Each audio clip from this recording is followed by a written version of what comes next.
Welcome to Unlimited Health. What's up? What's up? I know I shaved and I now look like a baby a little bit.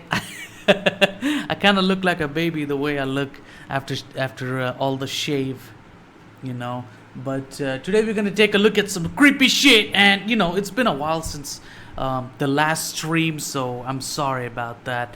I just get exhausted. I do reaction videos for my YouTube channels, and after that I do the streams, so I don't have enough energy to continue to do more stuff. I just get exhausted, and sometimes I feel like giving up and not doing any stream, and that's why I'm unable to do streams as frequently as I can. So I'm sorry about that, okay? But today we're gonna take a look at some creepy shit, and it's gonna be fun. Okay, it's gonna be fun. We're gonna take a look at this weird case, man. Weird fucking case. This is gonna creep the fuck out of you. We're gonna take a look at this unusual case, bro. This is about a UFO incident. Eyewitnesses, everything, every single detail witnessed, and how even the fucking aliens look alike. Okay, this thing fucking creeped me out so bad. I can't even stop thinking about it. Okay, so we're gonna watch this. This is gonna be fucking amazing. It's 27 minutes long. It's gonna be awesome. Let's get into it. Okay, this is gonna fucking creep you out really bad. Okay, really bad. Okay, let's go. 3, 2, 1, let's go. Okay. One evening, 2 young elementary school students were on their way home from an evening outside. This will really creep you out, so watch it, okay? When they spotted something unusual in the sky that would change their lives forever. This is the true, unsolved mystery of the Corfu UFO incident. Damn.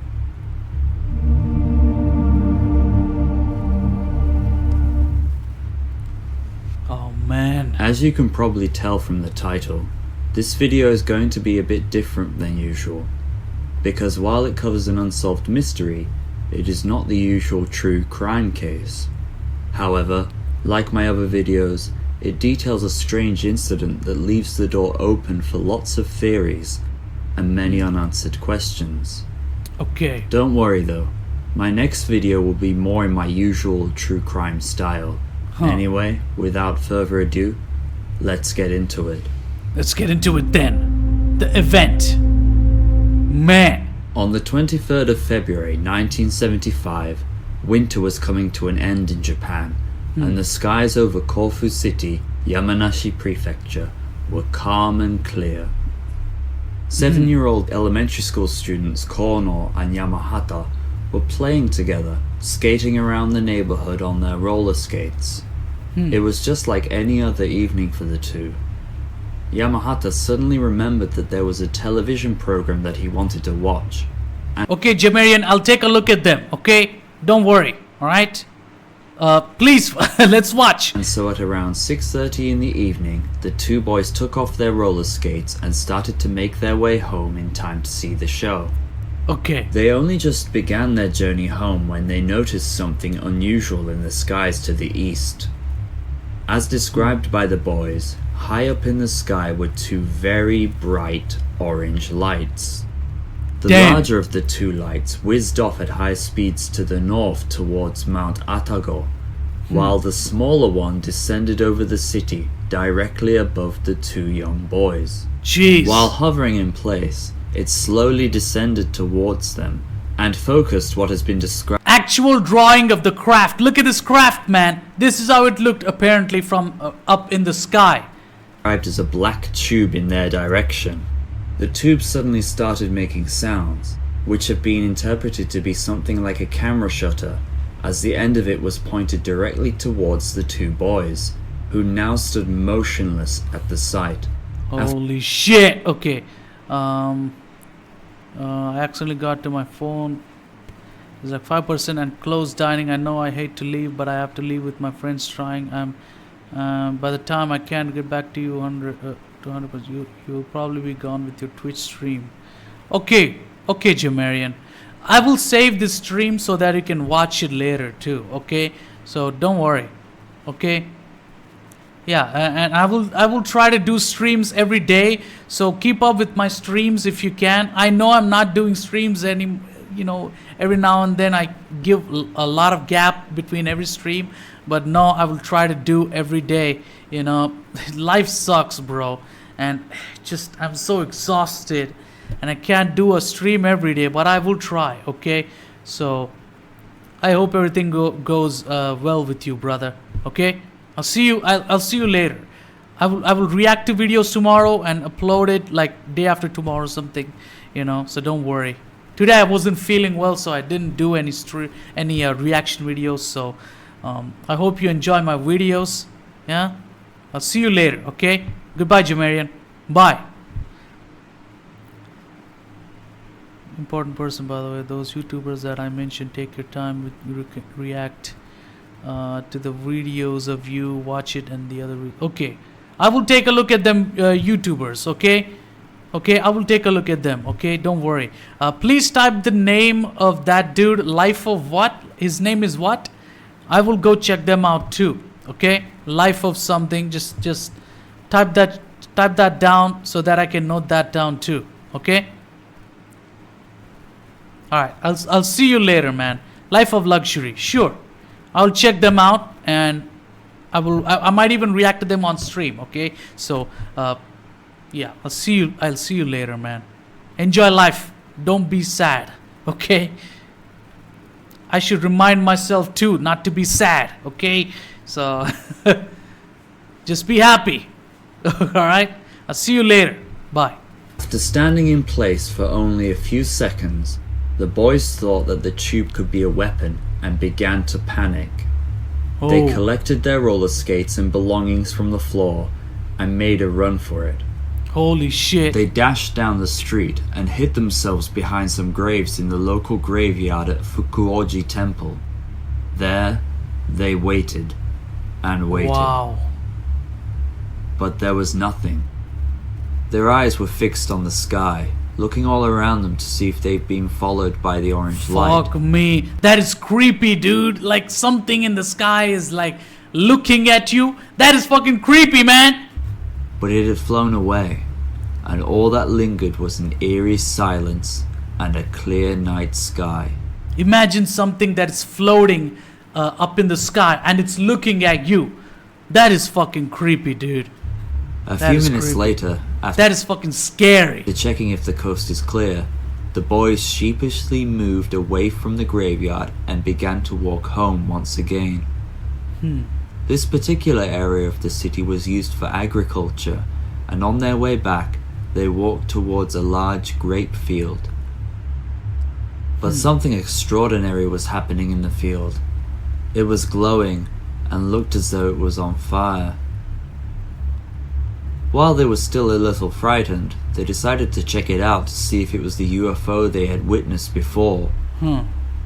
What they saw next was something that will stay with them for the rest of their lives. Oh my god. When they arrived at the grape field and walked towards the center of it, they saw what looked to be a landed flying saucer. Holy It had shit. a diameter of approximately 5 meters, a height of 1 to 2 meters, had 3 oval landing gears, had changed from its orange color and was now a silver-like stainless steel with a dim shine. Was orange while flying but silver when landed in the field. I feel like that orange shit is like radiation or something. I don't know, man. Writing on the other side those are the symbol. 1 to 2 meters tall and 3 oval landing gears, 5 meters, 2.5. Damn, dude, this is insane. Look at that. Had 5 strange, unrecognizable characters written on both sides. Had a slightly tinted window near the top that wrapped completely around the dome, which was initially spinning. It was spinning? The window was spinning? And a ladder or staircase with 7 steps that descended down to the ground. 7 Almost steps. paralyzed in shock, the boys stood and watched it. But the flying saucer was the least of their worries at this point, because Wow. something else was in the grape field that day. something seemingly not from this world. Yamahata and Kono were circling the craft at a 1 meter distance, trying to work out exactly what it was. Just when Yamahata thought about going home to get his parents to come and take a look, they were bathed in what they described as a silver light.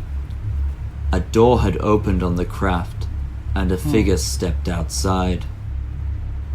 According to the boys, What? the humanoid figure stood at around 130 centimeters tall, or approximately. These are literal eyewitnesses, bro. This is the drawing of how they looked like that they are informing us. Look, Approximately 4 foot 3 inches. It had brown skin. 4 foot 3 inches is the height of them. Brown skin. This is the front. Look at that face. What the fuck? And the back has like a zipper or some shit on it. Damn, dude. It had no And there's a weapon. There's a weapon. It looks like a fucking rifle, man, with a bayonet in the fucking front. What? hair at all on any part of its body. No All hair. the way down its face were long, deep wrinkles. It seemed to have no eyes or nose. No eyes or no nose. What? It had 3 large white fangs coming out from the top of its mouth. It had 4 fingers on each hand, which were also wrinkled and brown. It had large pointed ears with dark holes. Its clothing was shiny silver and was accompanied by a belt around the waist and what looked like a zipper along the spine. Wow. Slung over its shoulder was something that looked like a rifle that had a pointed barrel with a small trumpet-like ending around it. Its boots were divided in 2 where the toes would be on a regular person. Wow. The figure walked around the craft and came up behind Yamahata. With its right hand, it tapped him twice on the left shoulder. Wow. When he turned around, he saw it face to face. Then it began Whoa. to speak to him. 顔は何色だった？茶色茶色 It was brown. Look, this is the kid that is talking. 目とか鼻ってあんのかな？牙だけあって口はないけど牙だけ3本あっ毛は？た手も茶色今じゃやろ。なんか宇宙人話さなかった？キューキューってテープレコーダーの逆に回して Like a rewinding tape recorder. Q, Q, Q and shit. I don't know. How does it rewinding tape recorder sound like? Rewinding tape recorder. Like that? I don't know, man. I don't know. もっと早いと早かっ早い。たうん Very fast, apparently. After hearing the voice, Yamahata fell to the floor in fear. Unable to move out of fright, he decided to play dead. At that point, the outlandish being walked around him quickly, as if it was studying him. Kono, looking at the Wow. situation, It's like, hey, what happened to the kid? Are you okay? Or something like that. Jeez. screamed to Yamahata. That alien was acting like a human being? Like, oh, concerned for the kid? Why is he sleeping on the ground and shit like that? Is that holy shit, man? That's kind of fucked up. Let's get out of here. But Yamahata couldn't move, and with all his might he screamed back, I can't. Kono went pale with fear, but mustered the courage to pick up his friend and they both fled. As they Fuck ran past me. the craft, they looked inside the door that the being had left from and saw another humanoid inside. Holy It was shit. sat in front of some controls and what looked like a television. As they ran out of the grapevine and realized that they were being followed, they looked back at the being inside the craft once more to get a better view. The inside was full of what looked like control panels, so much of the interior was rather cramped. Wow. You could not see inside the craft through the window from the outside, but you could the other way around. Oh, meaning that it was shit. like a one-way mirror. Oh, like an interrogation thing? The being inside the craft turned towards the boys, and it was then when they finally ran home. Oh my god. They should have stayed there and, talked. Maybe fucking grab, some kind of camcorder or some shit. But that was like, what, 1960s or something like that. Jeez. Now, I know all this sounds very hard to believe, but please stick with me here, because things get a little bit interesting. Fuck. And how would they see? Do they like use echolocation with their ears or something? I don't know how they were able to move or see. They don't have eyes or even nose, so I don't know if they can even smell anything. You know? The boys ran to Kono's house after gathering their parents there. They both made quite a scene in the house, claiming to have seen a UFO and aliens. Their parents, obviously extremely doubtful of their story, tried to refute their claims and get them to sit down and eat dinner, but after seeing how pale and panicked they were, they became a little concerned and decided to go and see what all the fuss was about. To their amazement, the craft was still there. But it's now still there! It had turned back to its orange color and was spinning while flashing bright lights every 5 to 10 seconds. Oh my god. そうなんです。すごいオレンジ色なの。なんかね、花火のね、 Like fireworks or something. 光見てっていう感じでね、パーッとこっちが来たってね。だからそれがくるくる回転。そうそうそう。きっと回転するからチカチカチカチカこうね。Oh Yamahata's shit. mother decided to get closer to the craft to get a better look, but the boys protested and even held them back, screaming that there were aliens and that they would be taken away. That is fucking creepy and haunting. Damn. The mothers, seeing that the boys were being truthful, decided to go and get the fathers. They too arrived at the scene, but by that point the craft was nearly gone. What I mean by that is, the craft didn't fly away exactly, but instead blinked while shrinking in size. It got smaller and smaller. What the and with fuck? a final bright light, ascended slightly as it disappeared, never to be seen again. What? Now in complete darkness under the evening sky, the families walked home from the grape field. The parents, seeing that their children were traumatized by the experience, tried to console them. The mothers tried to explain that what they saw was probably a hitodama, or spirit of a human being that glows like fire at night. But both children had a difficult evening that day. Kono cried all night and wasn't able to sleep, and Yamahata couldn't leave the home by himself the next day. It's like a fucking nightmare in real life they saw, and it's like they can't forget it, and it's holy shit. We should find out who these kids are now and try to ask them again, you know? Damn. To go to school and had to walk with his mother. This, however, was not the end of the story. Jesus. The next day, on the 24th of February, the two boys went to school and noticed something that made them very surprised. On the wall of the corridor was a drawing of the UFO that they saw yesterday. What? After talking to some of their classmates, they discovered that another boy had seen the UFO too. This boy, then 8 years old, had seen a bright light in the sky while riding in the back seat of his family car on the Corfu bypass, about 30 minutes before the two boys first saw the object. The three boys spoke of this incident and informed their teacher. The teacher believed the story was absolutely ridiculous, but saw in their faces that Why is it ridiculous? Can you please explain to me how is that ridiculous? They saw some shit in the sky that was floating. You wanna go and see instead of saying it's ridiculous. What the fuck? they were not lying. She decided to inform the school principal of the incident.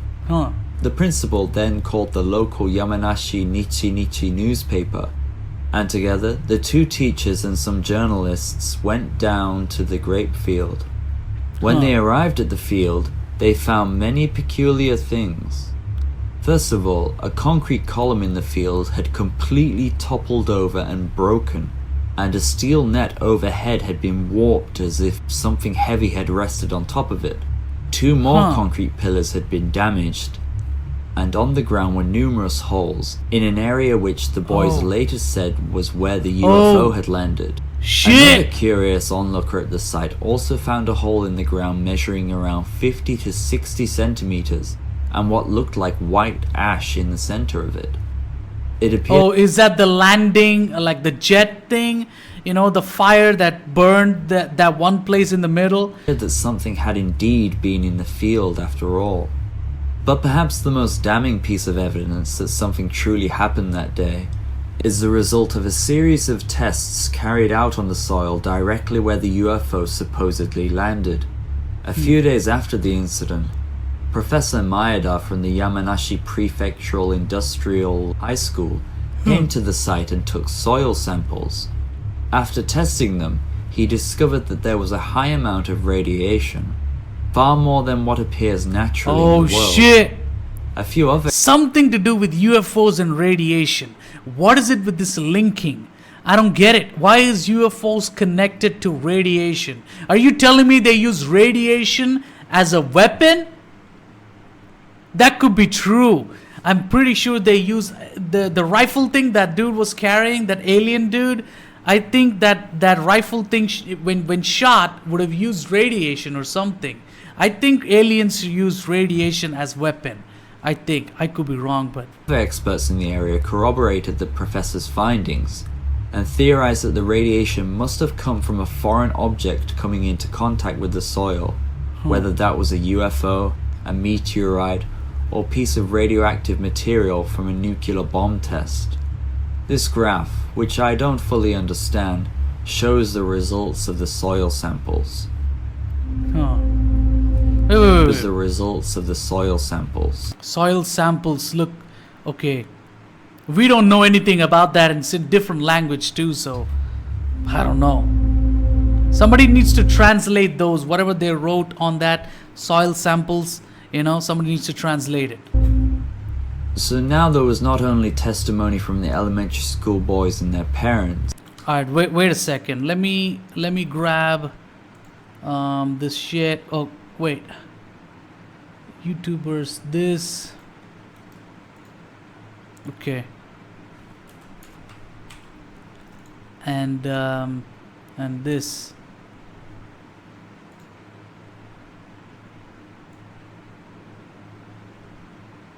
Okay. All right. Okay. All right. Yeah, let's go. Let's get into the video. Let me see if the stream is going on. Thank you for watching. I hope it's spooky enough for you guys. All right. I hope it's spooky enough for you. We're gonna watch more videos. Don't worry. We're gonna watch more. Okay. Let's get into it. Let's go. But also physical evidence at the scene. But the eyewitness reports didn't stop there. After journalists and police conducted interviews in the area, they discovered that more people had seen something strange that day. About 500 meters away from Korno's house, the manager of Corfu's environmental center saw a yellow flickering light in the sky. Wow. His dog had been barking unusually when he went over to see what all the fuss was Holy about, shit. only to notice a yellow light whiz across the sky and leave a trail behind it. The light then disappeared behind some buildings. It was too quick to be a plane, so the man thought it was a shooting star.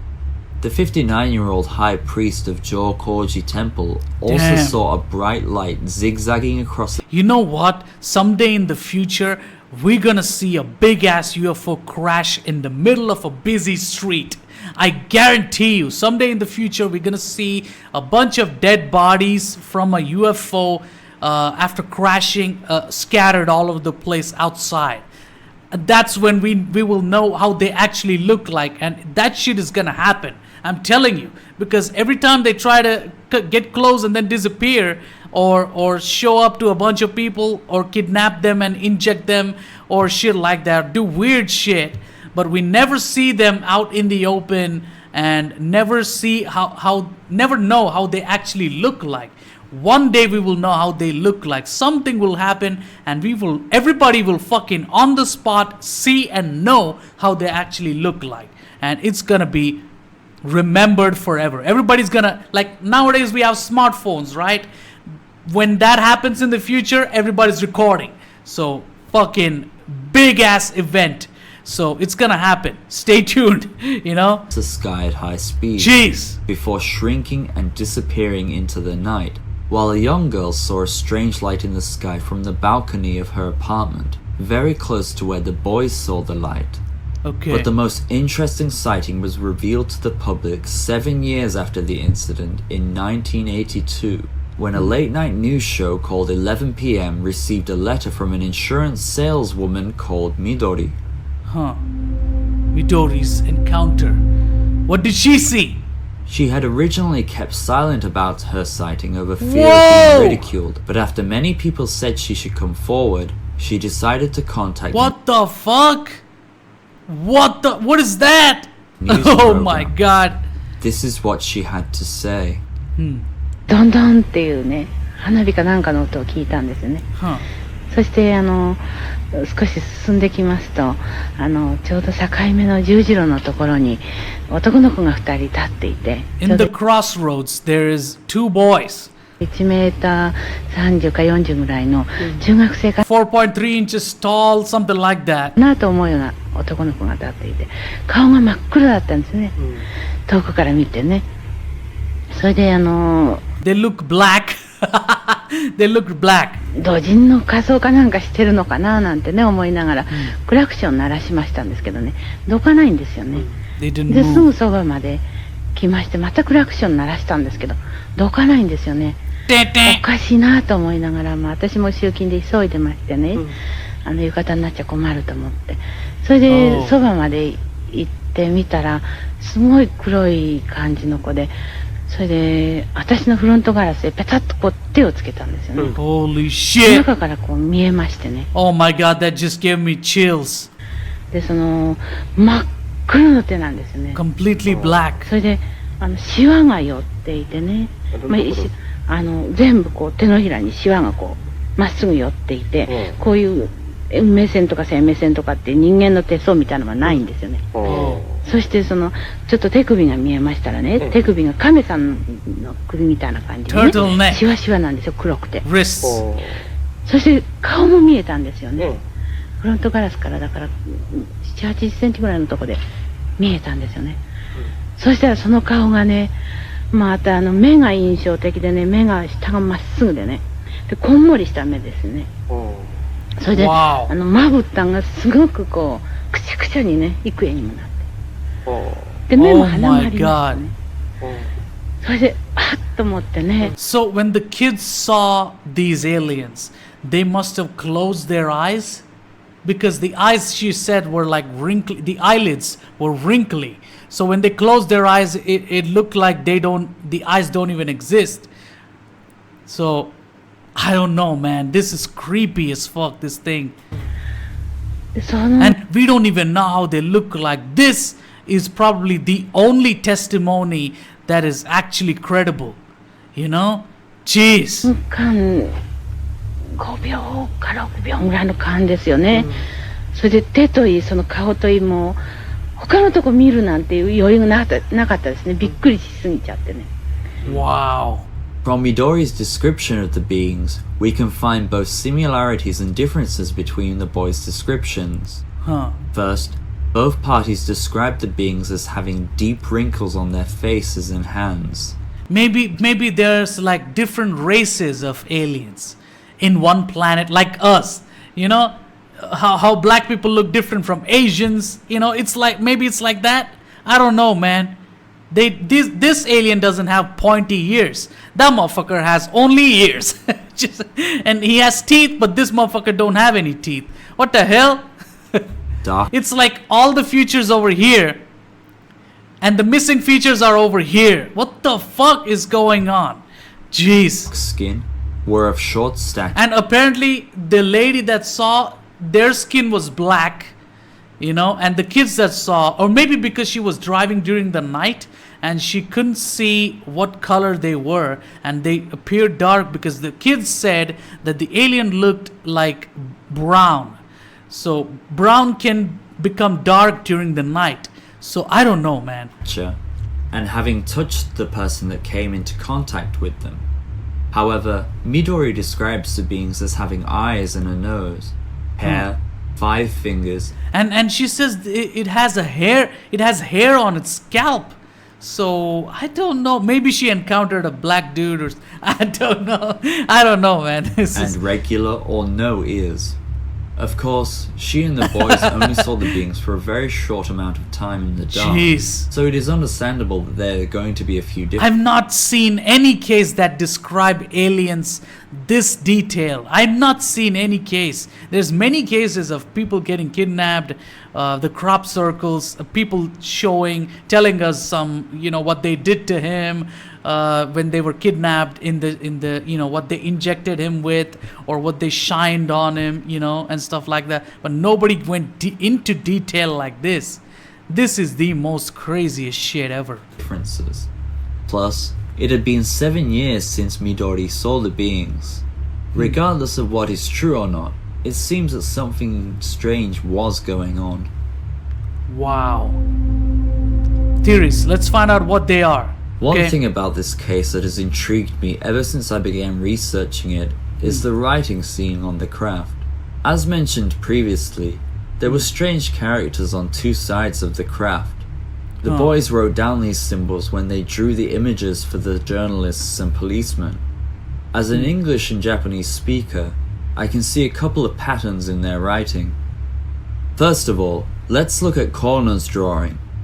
To me, these characters are very similar to kanji, or Chinese characters adopted by Japan. To me, they look like Korean language.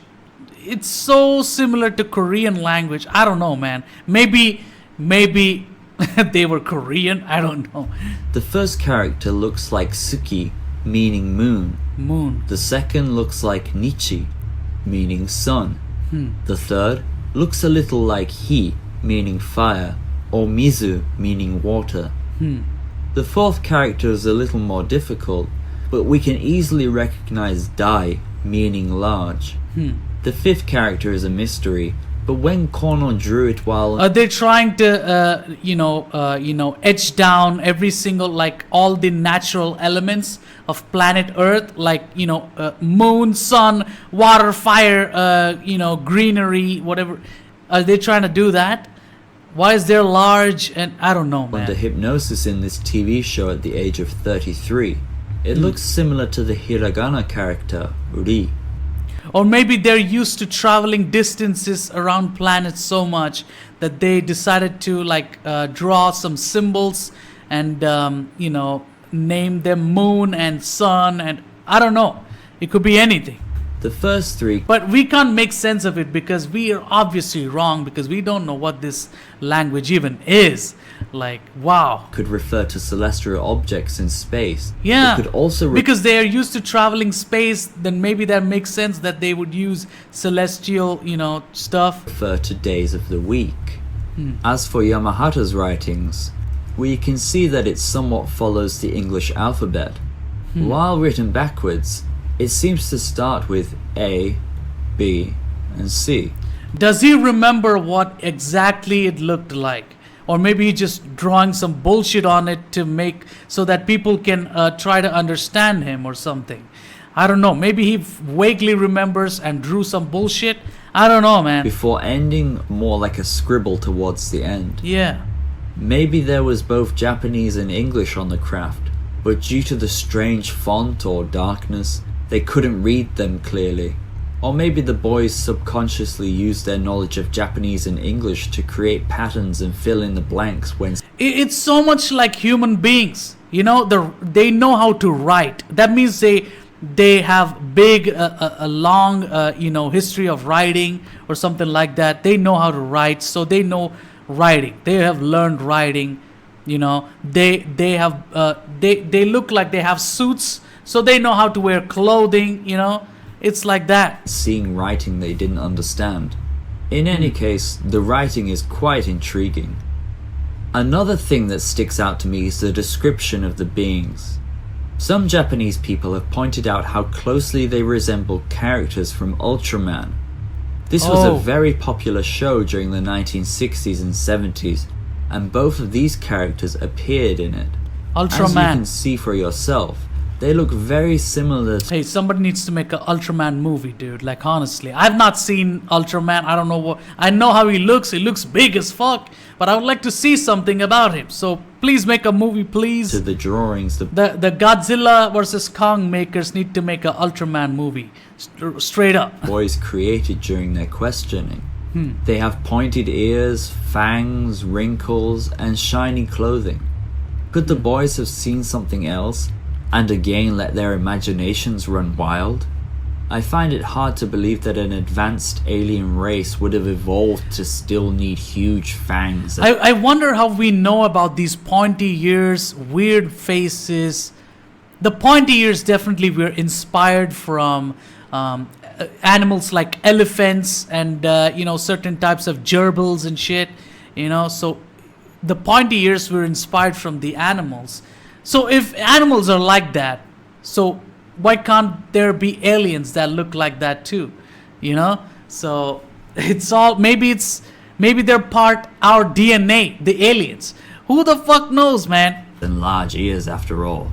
And maybe they were created like Frankenstein. Who knows? their descriptions do fall into common tropes of the time period. It could also be possible that the two boys saw a farm worker spreading pesticides or fertilizer. As you can see from these You're telling me 4.3 inches tall dudes are out there farming and shit? images, Enough. Japanese farm workers often wear shiny protective clothing, cover their faces, and That's use a stupid. spray that, when slung over the shoulder, That's could ridiculous. look like some kind of weapon in the dark. Really? These workers You telling me some farmer that is midget-sized is able to scare kids? also wear jikatabi shoes, which Okay. split at the toe like the drawings. I guess he could have been wearing a mask when he saw the boys, and then taken it off when walking down the street when he encountered Midori in her car, which is why she saw his eyes and nose. Maybe the farmer didn't come forward because he was worried about all the press coverage and UFO Damn. enthusiasm. I would like to meet aliens, especially those aliens that those kids saw. I would desperately would like to meet them and learn about them, and learn their history and shit. I would love to, I would love to know what else they know about other galaxies and how fast can they travel. I would like to know that because our planet is filled with life, right? No shit, there are other beings that are interested in looking at us. No shit, because there's so many creatures in our planet. It's ridiculous. We are crazier than most, so no shit that they would come around and check us out and everything. Enthusiasts that had shown up in the area, so kept it to himself. As for the craft, maybe it was a small truck or trailer that contained the fertilizer that the farmer was using, and maybe it had an orange light on the top. Oh, As come I on. have said many times, it was quite Why would they say it was circular? Come on, dark, dude. and the children were very scared at the time. I don't think they are lying about it, You're telling me those kids never saw a truck before? but it could have been an honest case of misinterpretation of certain events. Another thing to consider is But then the kids came back with the parents, and the parents saw at least some of it. So if the parents know something weird and they're talking about some weird shit, the kids that are talking about some weird shit are also, something. There's a meaning to both of them. They both cannot be stupid, right? the weather and the sky. According to the Japanese Meteorological Agency, on the day of the incident, the sky was very clear. There was no rain. There was a very weak northern wind, and the stars were plainly visible in the sky. Furthermore, Venus and Jupiter were also visible to the west. And according to the Ministry of Transport, YS-11 planes were flying over the sky, which have powerful blinking tail lights. Could all these people have seen the planets or these planes on the clear evening sky and thought they were UFOs? Damn. What we do know is, as Nah. previously mentioned, there was a higher than normal radiation reading in the area. Yeah, something to do with UFOs and radiations. I think UFOs use radiations as weapons, and it makes sense. Wherever they go, they carry some radiation with them, and it makes sense. And physical damage in the field. Furthermore, many of the witnesses were respectable people. One was a government official, another was a high priest, and the other a successful businesswoman. In Japan, lying about such an event would bring about a lot of ridicule, so it doesn't make sense that they would simply lie. And if they did lie, what benefit would they get from it? They only had a couple of interviews, and tourism wasn't really a thing in that area of the city. Anyway, let me know what you think in the comments below. Wow. Were the boys lying? Obviously not. The parents saw It's easy it. to imagine The parents saw it. couple of 7-year-olds They at least saw something, you know? making up such a story. But the fact that they have kept to their stories almost 50 years later adds Really? Can we know what they're doing now? Can we, I don't know, interview them? a bit of weight to them. They had interviews at 14 years old where they revisited the site, underwent separate hypnosis sessions at 33 Wow. years old, and held other televised interviews at 50 years old. What the It fuck? seems strange that they would continue to lie like this. I doubt What? they or anyone else would just And this was so many decades ago. Wonder how the fucking aliens look like now. And what have they upgraded? And they were like already super upgraded. Even for now, for today's times, they're so upgraded with the radiation and everything. Wonder how upgraded they are now and how much they have progressed in technology. lie for no reason, especially after all these years. They were also interviewed separately during their initial questioning by police and journalists when they were still very young. Their Wow. stories and drawings were extremely similar to one another. It is very hard to believe that these children had the foresight to plan ahead of time so that they could fool the police or something. Wow. The owner of the grape field. Is the grape field protected? Can we know what the fuck is in that place? Is it still there like that? I would like to go check it out. But I will wear some radiation suits. So, Some of you may be wondering what the owner of the grape field had to say about the incident. Well, so is everyone else. Because the owner was never interviewed, nor did they give a statement about the event. what? There was clear damage in the field and it became swarmed with journalists and police at one point. So it's Wow. hard to believe the owner would not have been aware of the situation.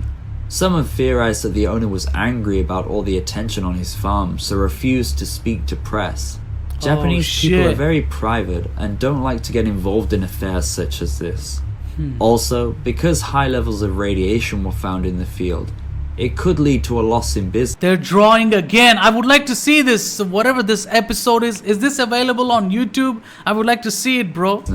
So perhaps the owner felt like it would be better not to draw attention to themselves. But And I hope they fucking remember it crystal clear, because if they forget, we're all fucking dead. I would like to know what the aliens are like, because what if aliens wage a war on us? Who the fuck knows, man?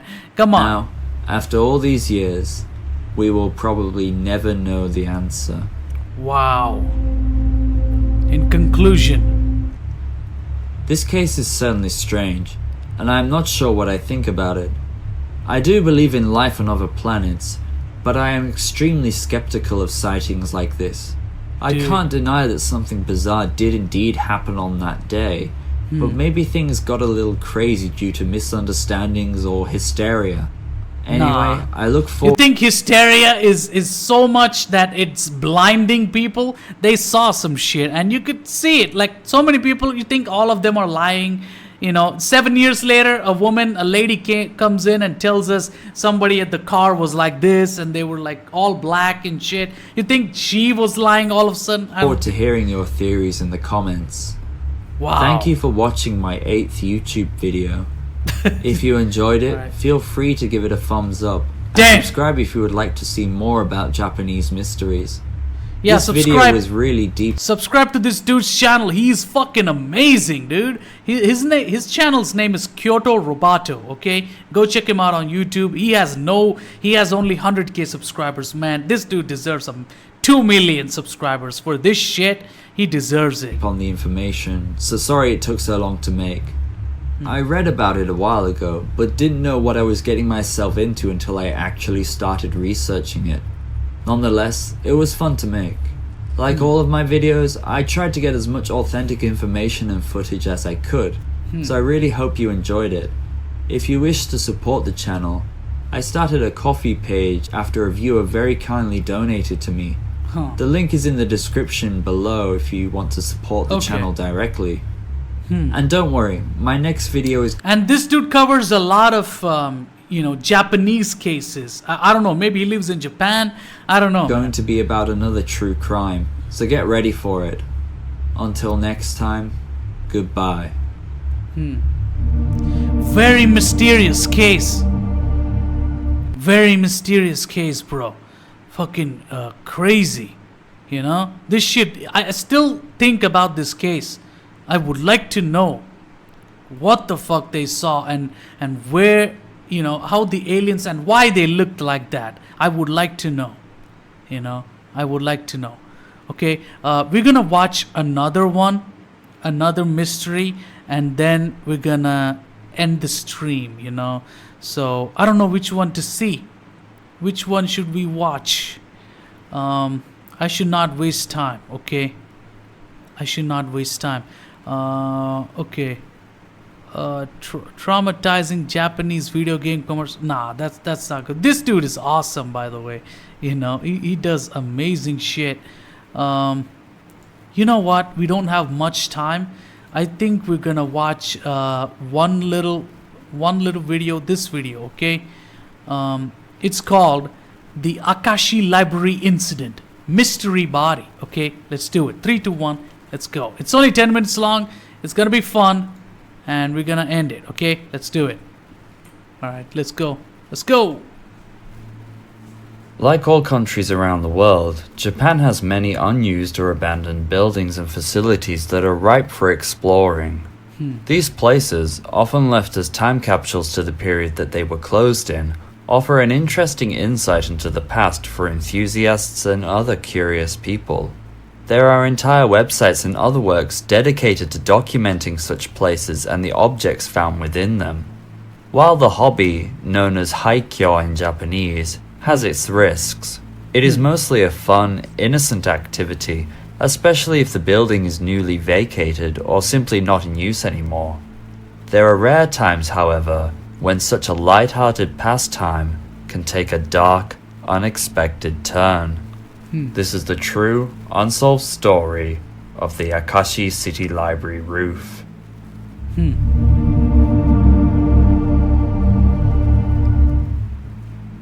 This video is a little different and shorter than my usual content, since it's a rather fresh incident.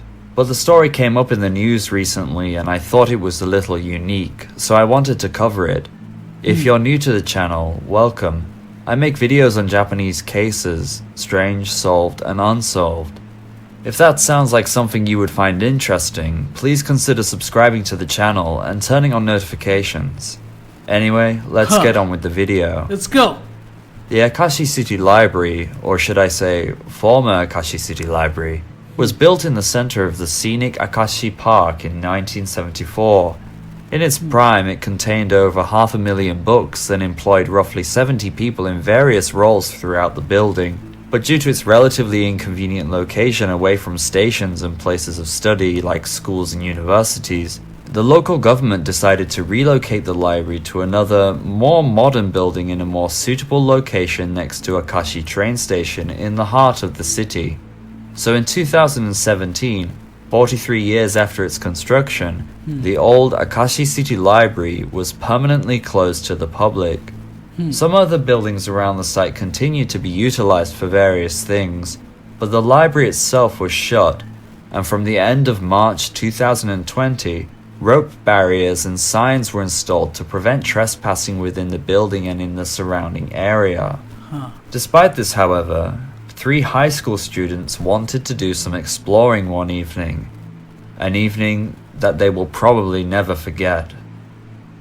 On the 26th of September at around 5 p.m, these students decided they wanted to go up to the southeast roof of the former Akashi City Library to enjoy the high view of the surrounding area and check out the vacant building.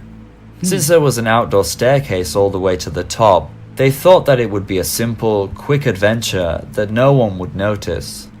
But when they got to the roof after hopping over the barrier, It wasn't a beautiful view of Akashi Park under the evening sky that they saw.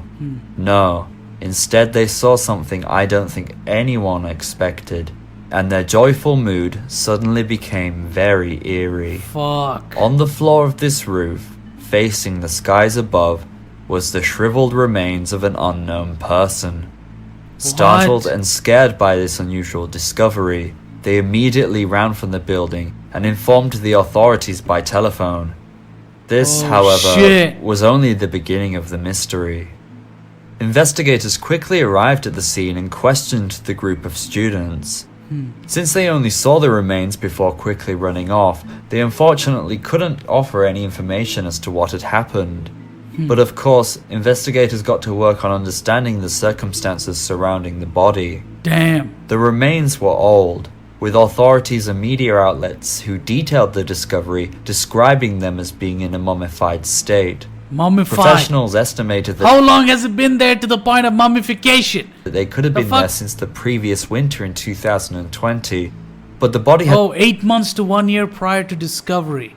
That body, whoever that is, probably died. most likely gone undiscovered on that roof for around 1 year.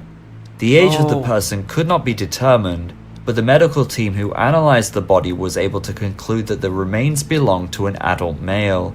Damn. He was still clothed in a black t-shirt and trousers, and wore what has been described as workers' boots.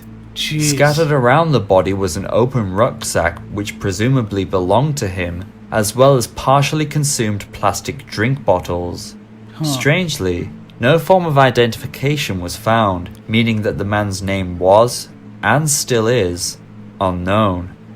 The body had no external wounds at all, suggesting that the likelihood of the man being involved in a physical act. I think it is some kind of a student, and because he has like a rucksack or something. I don't know, man. Maybe he's some kind of a student or somebody that found the abandoned building, and he used to visit it and go on top of the roof and sit there and enjoy some drinks or something like that, because he had like bottles around him, and maybe, I don't know, he overdosed on some kind of drug, or maybe he had like asthma or something, and then he had a heart attack and he just died there.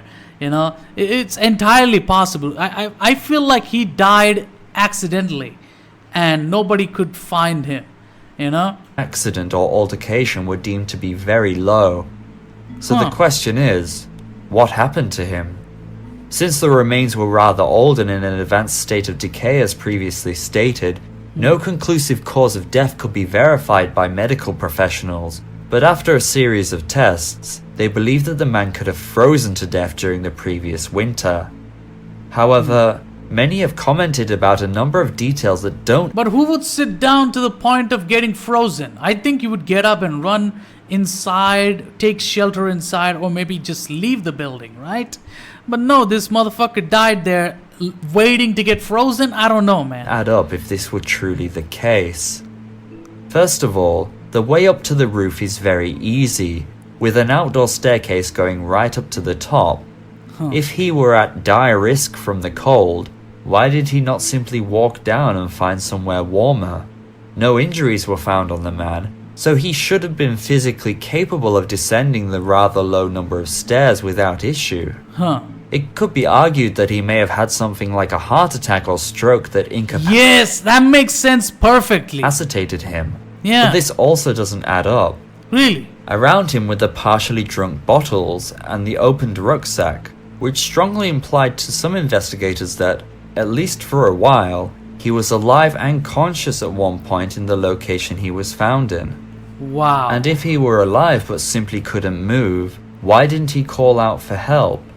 While the former library was not in use anymore, maybe he was paralyzed, maybe he took something and got paralyzed and died later, who knows? the park that surrounded it was popular with dog walkers, joggers, and families.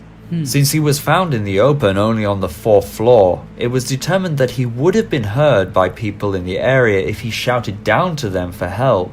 But no one ever came forward to say that they heard anything. Or maybe he wanted to commit suicide or some shit. I don't know, man. And so far, no one has said they witnessed anything. But the mystery doesn't stop Fucking creepy, dude. there. Firstly, if the time frame is accurate and he did indeed pass away during the winter of 2020, why was he only wearing a t-shirt?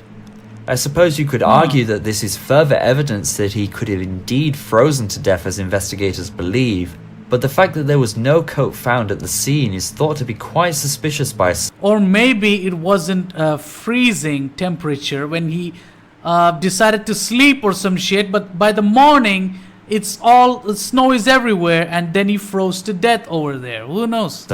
As he was clearly not dressed for the season. But perhaps the most confusing thing about this case is the lack of smell that came from the decaying remains.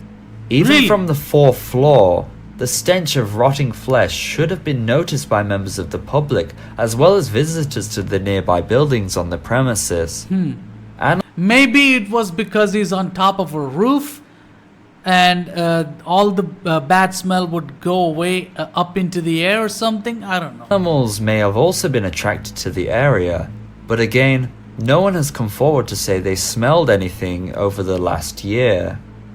So, because of these things, some people believe that there is something more sinister to the story.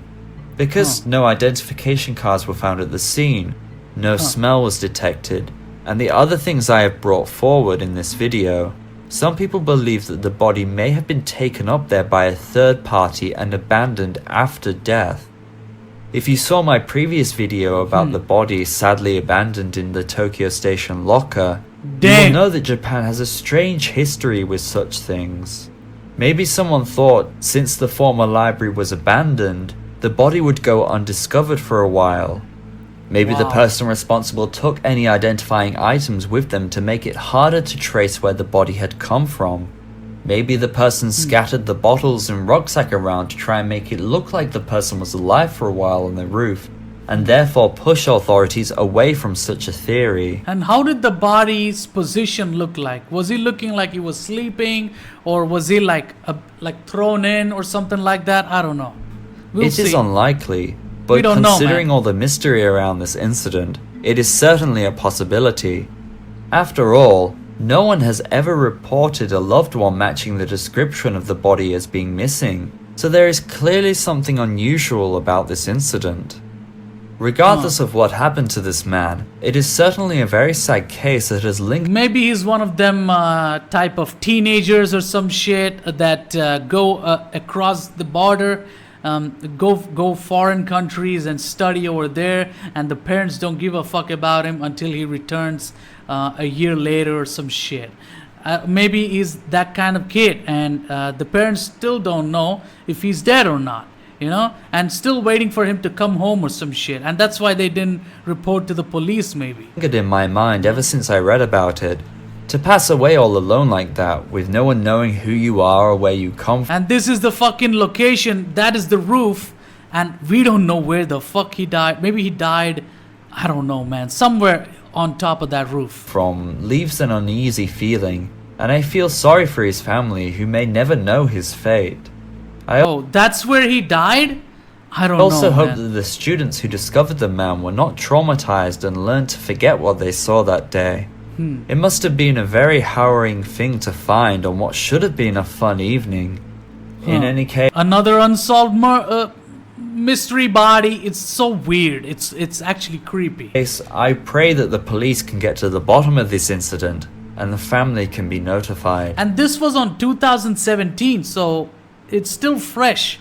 The case is still fresh, and they should pick up the case, you know, and Thank do you for fast and do investigation fast. Watching my 25th YouTube video. If you liked it, feel free to give it a thumbs up and subscribe if you wish to see more videos like this about Japan.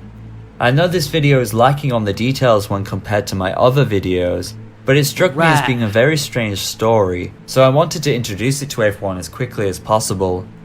I'm not sure what I personally think happened. I suppose it is possible that the man was a drifter or a homeless person, which would explain why no one reported him missing and why he didn't have any identifying cards. But the circumstances are still very unusual and sad. What do you think happened? What do you think agree happened? with any of the theories in this video? Or do you have your own idea? Please let me know in the comments section below. What do you think Anyway, happened? that's enough from me. Until next time, goodbye. Goodbye. Oh, that outro. Oh my god, so creepy. Jeez. Okay. So, let's get into it. 3, 2, 1, let's go. This first case will piss you, well, not piss you, but, you know, it will really, it actually can piss you off, and it will piss you off, and at the same time, it will actually really make you think really hard, you know? Really, like, makes you kind of like spooks you out, you know? It's weird. Not so weird, but it's like, it's so unusual and it makes no sense. Okay, so let's get into it. Fuck. Alright, is this 1080p or not? Please, 1080p, man. No, come on. Okay, whatever. Let's go. Fuck. Okay. Alright, let's go. Four cryptic unsolved mysteries that will lead you down rabbit holes. Makes you think really hard. You know, 4 of them. So let's go. A good mystery. But not all cases are created equal. Some of them capture our attention for just how bizarre, unpredictable, and downright cryptic they are. Yeah. Well, those are the Well, the first case is definitely gonna be mysteries like we'll be that. looking into today. You know? All Shit. of the following cases are wild rides, full of twists and turns. Twists and turns. A couple of them even verge on being surreal. They And all remain unsolved. unsolved It's still unsolved. You will be shocked. to this day. It will be weird. Maybe you can come up with some theories. Okay. I still think about this case. Okay, let's Without go. further ado, let's begin our descent down into the rabbit hole of mystery number 1. The Setagaya family massacre. This first case has come to be known as the Japanese Hinterkaifeck. All of you real-life horror lovers out there will know. I'm gonna fucking, you know what? I might even fucking, I think I reacted to a Hinterkaifeck murder mystery on another scary live stream. I'll put that live stream at the end of this once I upload it on YouTube. Okay, so no worries. Let's go. Know what that means. It was December 30th in the year 2000. 2000. Just another ordinary day for the ordinary Miyazawa family Millennia. who lived in the Setagaya district of Tokyo. The father, Mikio, worked for a consulting firm. The mother, Yasuko, was a teacher. Was a teacher. Their children, Nina and Rei, were ages 8 and 6 respectively. Man. Little did anyone realize. Poor that kids. before the Poor day was kids. up, their lives would be brutally taken away from them. My God. The Okay. neighborhood the family lived in was a little spooky in its own right. Their street was pretty Yeah. much abandoned. Damn. It was originally a neighborhood popular with young families, but since the skate park in the area started expanding, many of them decided to leave. Huh. The youths in the area were far too noisy and caused too much trouble. Fuck. By the end of 2000, only 4 of the households were occupied. The Miyazawas too were planning to move away a few months later. We'll get into the details of the family's deaths shortly. Okay. But first, let's go over the last hours of the Miyazawa family's lives. Damn, man. Fucking. At 6 p.m., they were seen shopping together, only Fuck. an hour away from It's giving me chills right now as I'm watching it. Damn. Crazy. their home. By 7 p.m., they had returned, and Yasuko called her mother, who lived next door to them. Okay. Young Nina had also visited her grandmother that evening, and had been watching a show on her computer until 9:38. At around 10:45 p.m., when the whole family was at home, Oh my Mikio's God. computer received an email that required a password to open. Oh, God. That's the latest time we know the family was still alive. Wow. At some point after opening that email, their lives would be cut short. What? To this day, the identity of the perp remains unknown. What Though, the from what fuck? you're about to hear, I think you'll agree he's a truly psychopathic individual. Jesus Christ. This was the Miyazawa family's house. At the back, you can see the window to the second floor bathroom. Fuck. That's how their killer entered the house, likely just before midnight. Holy He shit. climbed the chain link fence outside and cut through the window screen using a sashimi knife, Oh, the same man. tool he planned to kill them with in the Oh, next. that thing looks so sharp. way too sharp for vegetable cuttings. Let's be honest. Some of these Japanese knives are so fucking. It's like they have a interest in making these kinds of knife. They're into like samurai shit and everything. So I guess they're into making household kitchen knives too. And look at this shit. Who needs a knife like this that is so long and so sharp? Who needs a knife like this? All you need is a small fucking little bullshit knife, kitchen knife, to cut vegetables. You don't need big different types of knives at all. So I don't know, the people that store different types of knives, like a set in their house, I don't understand them either. Why do you need a set? Are you like butchering or something? Are you a butcher in a shop somewhere? You need just one knife to cut the vegetables and cook. End of story. Why? Even like if you purchase like meat or something, even for that one knife is enough. You don't need a big butchering cleavers and sharp ass sword looking knives like this. So I don't understand this fucking. Look at this shit. If these knives never existed, this family probably would have been alive at that point. Even though bleeding, probably would have been alive because the knife wouldn't have been this sharp, but we can't blame the knife company for making these. But it's also like this whole culture of knives, the fucking sets of knives and all that shit. It's just stupid for me. Just few minutes. After entering the house, he turned right and quietly made his way into Ray's bedroom. He strangled the young boy in his bunk bed until all of the life in him was snuffed out. No. That's when Mikio, the boy's father, heard a noise coming from upstairs. Fuck. He was on the ground floor finishing some paperwork. And his kid is dead, and the father doesn't know. My God. He walked upstairs to investigate the sound, only to come face to face with the intruder at the top of the stairs. Oh God. They ended up grappling, and Mikio was stabbed with the sashimi knife before he fell backwards. His body was later found at the bottom of the stairs. This is depressing. After finishing off the family patriarch, the intruder turned his attention to the females in the house. Fuck me. He climbed a small ladder. And now it's just females, not even a man to defend anymore. It's just females, dude. And the boy is also dead. He can't even run around and call for help anymore either. He's the first one to die. And it's just females. That led to the third floor bedroom. That's where Yasuko and Nina were sleeping. Oh God, no. After hearing all of the commotion, they were both lightly awake and terrified. And what is it with these this habit of families separating their kids into different rooms? I just don't understand. They're not adults. They don't need a separate room at all. They have to live with you, okay? There's no privacy. You don't need privacy from your own kids, or the kids don't need privacy amongst each other either, okay? You should all live together, sleep, next to each other in one room. I don't know why there's different rooms for every single kid. I see this even in like the Western society. I see that. It's just so weird, man. Even babies get left in one room somewhere with a baby monitor. They invented baby monitors for that particular reason. I'm pretty sure, because it makes no sense. Why is the baby in a cradle in her own room?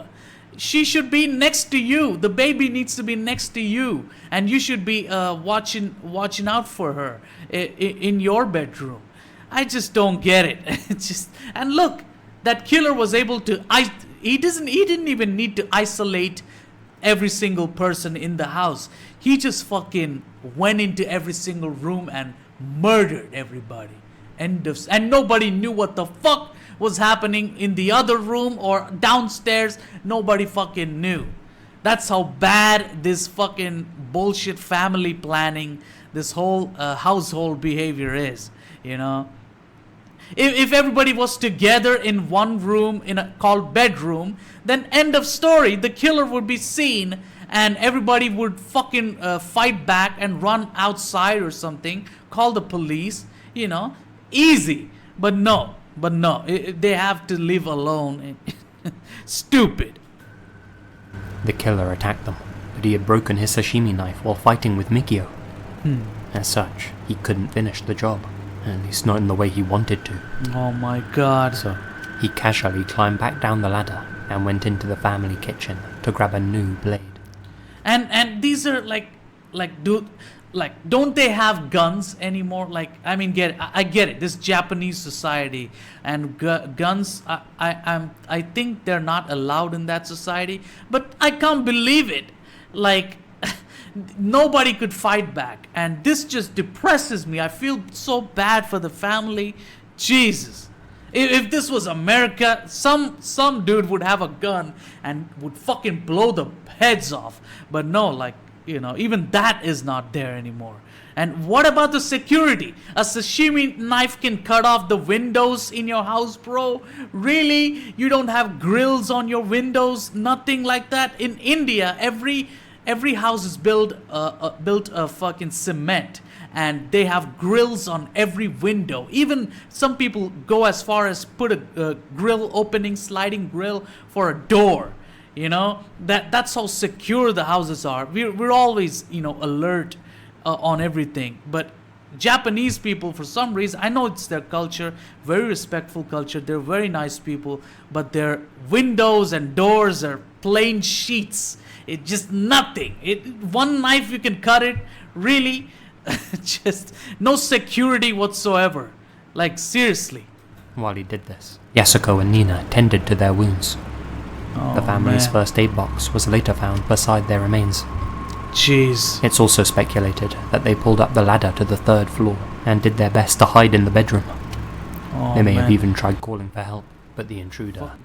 She should have taken the kid and just fucking ran off the house, jump off the window or something like that.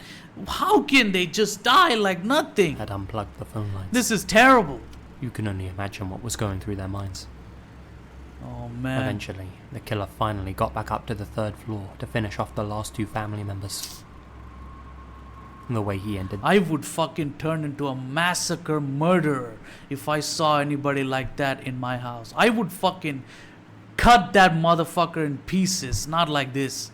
I would not get stabbed and fall off and forget everything. I would still walk up like a fucking Frankenstein and get him and fucking murder him. Not like this, you know. Their lives was much more brutal than how he had dispatched of the 2 males.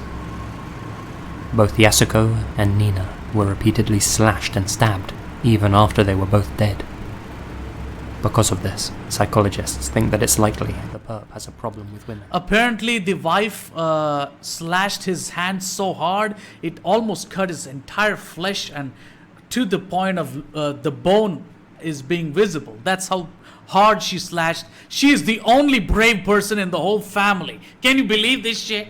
Fucking crazy, man. And I guess it made him really angry that he went back down there to the kitchen, grabbed another fucking knife, came back and fucking abusively murdered. Holy shit. Completely defiled the corpse. That's how bad he fucking murdered her and her daughter. It just... At some point during his rampage, the intruder himself was also injured. His blood was found on bandages at the scene. And still, it's so unbelievable. Why haven't we, improved, like progressed in terms of technology to the point where we can figure out who the criminal is, or who is missing, like missing persons cases, mystery murder cases, massacre cases? Why can't we solve it? Is there no gadget or something that can track people or something like that? Do we still depend on fucking cadaver dogs and fucking bloodhounds and shit? Really? We don't have any gadget that can track anybody? Why? Because of freedom? Come on, man. There should be gadgets out there with which we can track whoever was in the place of, the massacre. Come on. Some way we should be able to track satellite imaging something, Come on, man. As if this wasn't a dark enough case already. It's what the killer did next that gives us an insight into his twisted mind. Fuck. After he had finished off the family, Rather than leave the house, he instead made himself at home. Wow. After examining the scene, investigators learned that, likely after bandaging himself, the intruder went to the kitchen and helped himself to what was in the fridge. Fuck. He had some melon, drank some barley tea, and ate several ice cream cups. It's almost like he's used to doing, at least he's used to murdering people, because it makes sense why he doesn't care that he just murdered someone and sat down and started eating shit. It makes sense. He's used to murdering people. And think about who is used to murdering people in this society. Think about. It could be a fucking postmortem dude or something. The fucking doctor or clinician, whoever the fuck they are that do operations. They are another one. Fucking military soldiers that like to, that go on wars and shoot and kill. Think of the people that are used to murdering. He's one of them people, pretty much. He has to be, or maybe he has does he have a specific technique at which he stabs or something like that? He could be a surgeon for all we know, He wandered around the house while doing so, tossing wrappers in various bins around the house. He then went down into Mikio's study and got comfy in his chair, before logging onto the family computer, probably still with an ice cream spoon hanging from his mouth. At 1:18 Disgusting. a.m., the man browsed the internet and even tried... Like you're so used to killing people that you don't even give a fuck. You just sit there and enjoy ice cream cups, browse some fucking internet.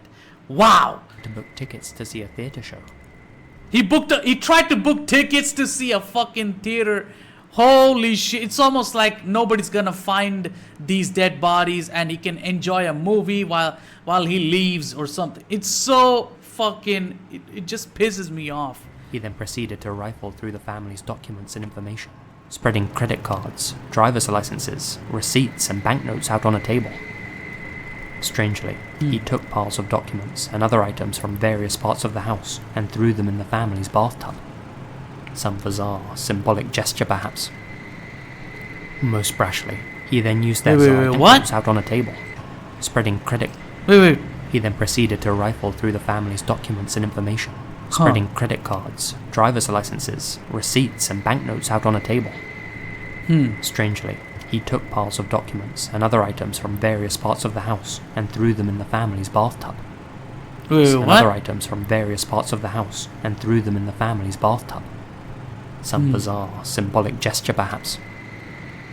Most brashly, he then used their toilet and didn't flush the chain.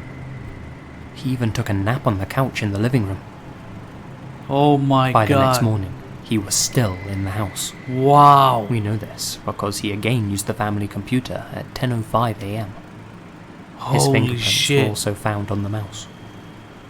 After he finished, he tore out the computer's power cable. And at some point after that, he finally left the scene. The only thing he took with him was an old sweatshirt. Wow. Interestingly, before leaving, the suspect left behind several items at the house. At some point in the early hours, he'd changed his clothes and left his outfit neatly folded for the authorities to find. This included sneakers in Korean sizing, a down jacket, a hat, a handkerchief, a hip bag, winter gloves, and a scarf.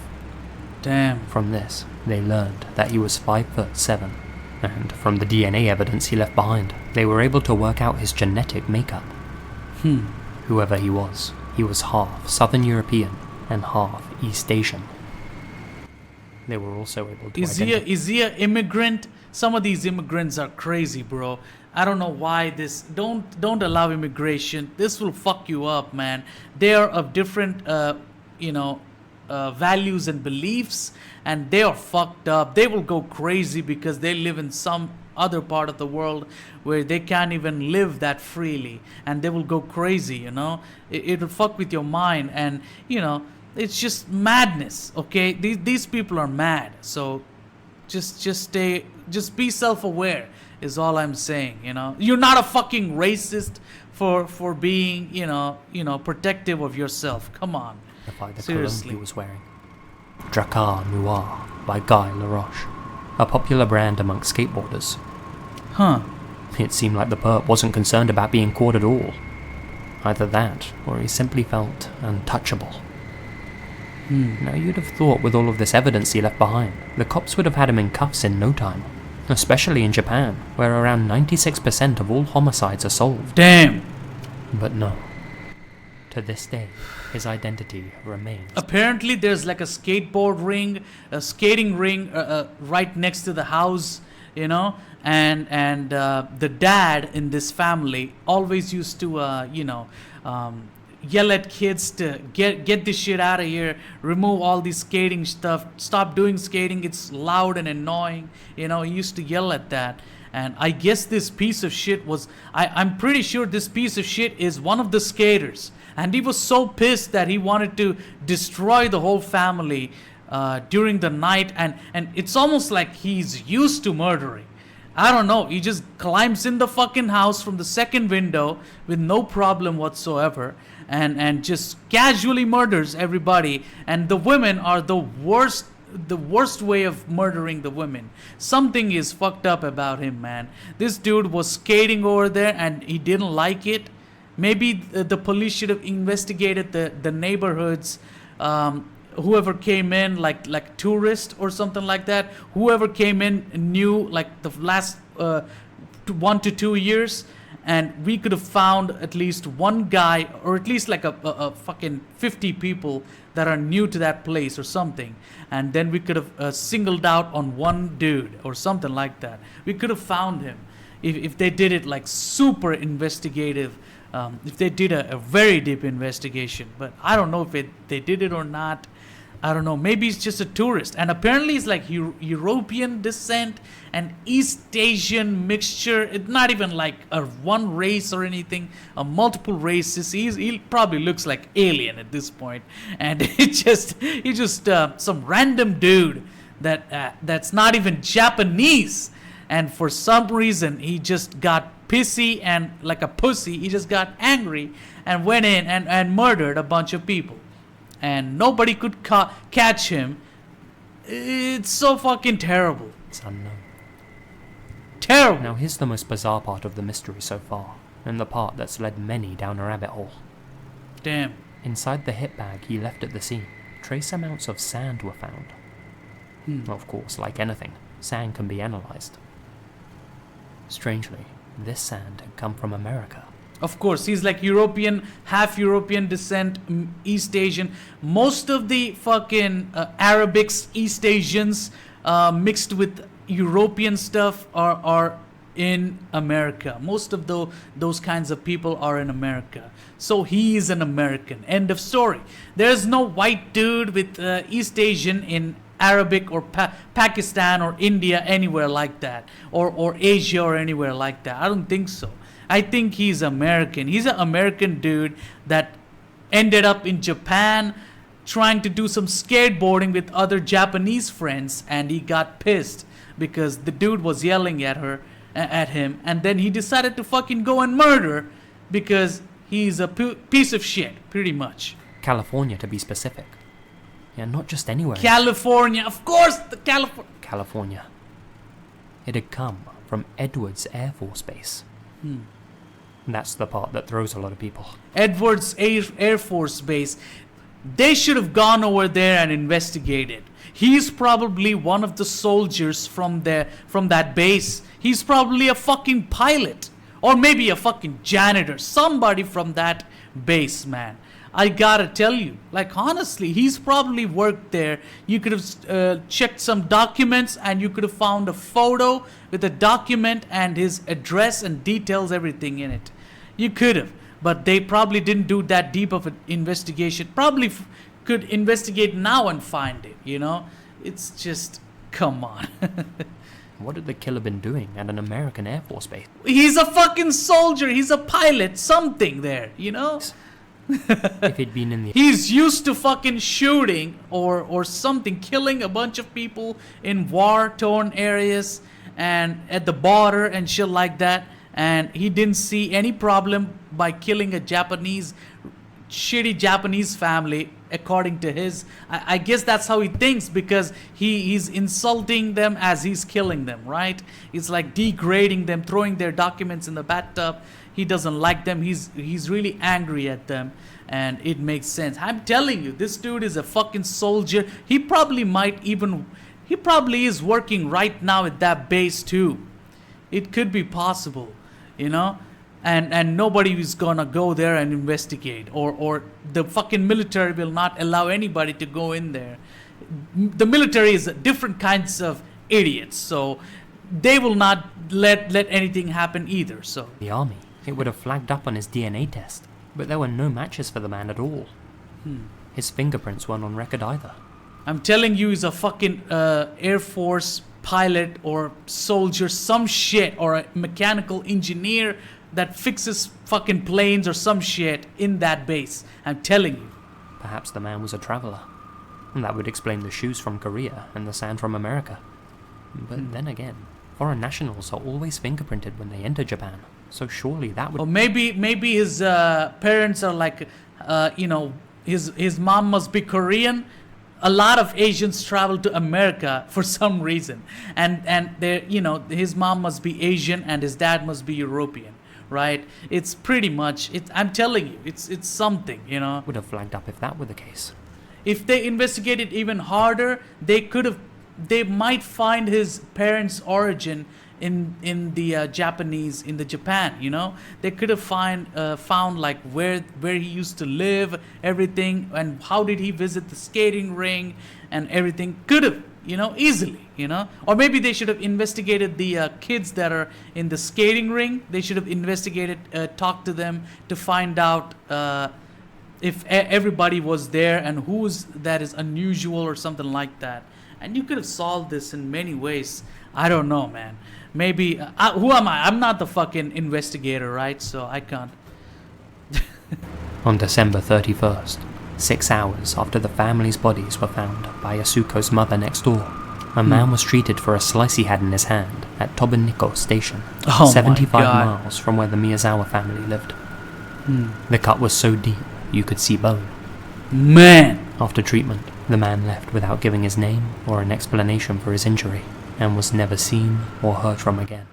And how would they treat him without the fucking explanations? I mean, come on. You have to fucking write down a fucking give your sign, write down the explanation as your fucking treatment is going on, something like that. And there's no security that is stopping him from running out. Like, come on. Today, 20 years later, the authorities are no closer to finding that man than they were back then. Fuck me. Shit. Unforgivable. Unforgivable, man. Unforgivable. How the fuck do you do this? How the fuck? Like, seriously. Huh? Alright, let me see the stream. Is anybody here? Thank you for watching. Thank you for coming back to watch this stream, okay? Am I boring you with the long ass explanations and a lot of talking and shit? I'm sorry, okay? Let's continue to watch. Days of Blair Adams. Blair Adams was a Canadian man found dead in a dark Tennessee parking lot under mysterious circumstances. His slaying remains unsolved. Okay. Investigators have been able to piece together his suspicious and confusing activity during the last few days of his life. Whoa. Here's the scoop. Damn. July 7th, 1996. 1996. 31-year-old Blair Adams, a resident of Surrey, British Columbia, went to his local bank, withdrew all of his savings, and emptied his safety deposit box of all of its cash, jewellery, gold and platinum. He then attempted to enter the United States via ferry from Victoria into Seattle. He was denied entry due to the large amount of cash that he was carrying. The border guards suspected that he was up to something dodgy. Not to mention, they also found out that he had a record littered with assault charges and illicit substance offences. Oh shit. On July 9th, he was again caught by officers trying to enter the USA, this time on foot at the Pacific Highway border crossing. On Strangely, foot? his legs and arms were covered in scratches. What? The officers stopped him because Adams matched the description of a man suspected of an automobile theft. Whoa. Despite the stolen vehicle being found abandoned nearby, Adams denied any involvement, and, due to lack of evidence, was allowed to walk free. Man. That's not in the direction of the States. Foiled again. The next day, on July 10th, Adams rented a car, a Nissan Altima, and was finally able to cross the border into the US. Damn, dude. He made his way to Seattle and went straight to the airport, where he purchased a ticket to Frankfurt, Germany. Germany. In his past, Adams had had a relationship with a woman from Frankfurt, although he hadn't contacted her prior to booking this ticket. Okay. What his plans were in Germany remain unclear, but whatever the case, Adams didn't end up catching the flight to Frankfurt. Oh. Instead, he changed his plans and traded his flight in for a new one-way ticket to Washington, D.C. One-way ticket to Washington, D.C. He arrived in Washington, D.C. early in the morning and rented yet another car, this time a Toyota Camry. While driving down US Route 250, he backed his car into another motorist's vehicle. The driver of this car later told detectives that Adams seemed nice, but was in a hurry. Why? Later that evening, Adams would finally end up in the city where he'd meet his untimely end. Oh my Namely, god. Knoxville, Tennessee, 500 miles away from where he started in Washington, D.C. The first sighting of Adams in Knoxville came at a gas station where he encountered Gerald Sapp, an interstate repair service driver. It was a strange encounter to say the least. Damn. Adams told Sapp that he was having trouble getting into his vehicle, said that his key wasn't working. Sapp quickly realized that the key Adams was trying to Something open his fishy. Toyota Camry with was wrong. It was actually the key for the other car he'd rented in Seattle, the Nissan Altima. Oh shit. Sapp tried to explain to him that he was trying to open his car with the wrong key. I asked him to look into his pockets, said Sapp. If you drove this thing up here, you got to have another key in your pockets. He wouldn't look at me, so I thought he was nuts. He was bound and determined that he had the key he needed for the car. Fuck. In the end, Sapp agreed to tow Adams' car to the repair shop and dropped him off at a hotel. He probably left that key in the other car or something. This dude is fucked up. I guess he has no idea where to go, and he's desperately trying to escape from something, you know. And, you know, imagine not knowing any streetways, where the fuck you're going. You don't know anything other than getting some car, like for a rent, and driving it to a distance, and, rent another car and drive to some other distance. Other than that, you don't know anything, okay? But you're scared so bad that you're trying to escape something, and you're trying to get some rented cars to get away from something. So that's how it looks like, this whole thing. And he looks really worried, apparently. Jeez. Called the Fairfield Inn. When Adams entered the hotel, he was captured on CCTV footage, just lingering in the lobby for 40 minutes. Oh my After all of god. this loitering, he finally approached the front desk and purchased a room for the night with a $100 bill. How is he? How is the front desk allowing this douchebag to walk around in the hotel like for 40 minutes? He's been walking around not knowing what the fuck to do, and finally he purchases a fucking room. Like, are you kidding me? This is ridiculous. Who is this weird guy that is walking around? Did nobody ask him, what's up with you, my man? Why are you acting like this? Is something wrong? Should I call the police? No, they just sit there in front of the desk and see him walk around all over the fucking place and do nothing. And this dumbass, I don't know what he was running from. The clerk gathered Adams' change, but by the time he looked back up to give it to him, Adams was already across the lobby and walking back outside. It was later determined he never entered his hotel room. Wait, So by what? the time he looked back, $100 bill. Wait.